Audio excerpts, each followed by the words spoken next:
Today we'll talk about how can you find recurring rewards on your eToro app. We're going to figure out the solution on how you can do that on your app. So you just follow these ways, then it's going to work with you.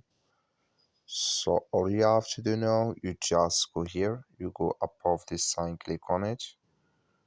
So then it's going to show for you a list like this. Then all you have to do now, so you just click here on settings. When you just click on settings, it's going to take you to next zip here, then you go down. So then all you have to do now, just click here on recurring orders, just click on it.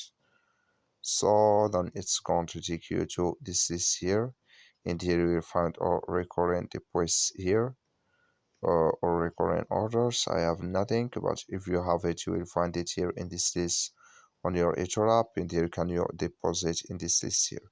That's all. Thank you for watching. Don't forget to support us by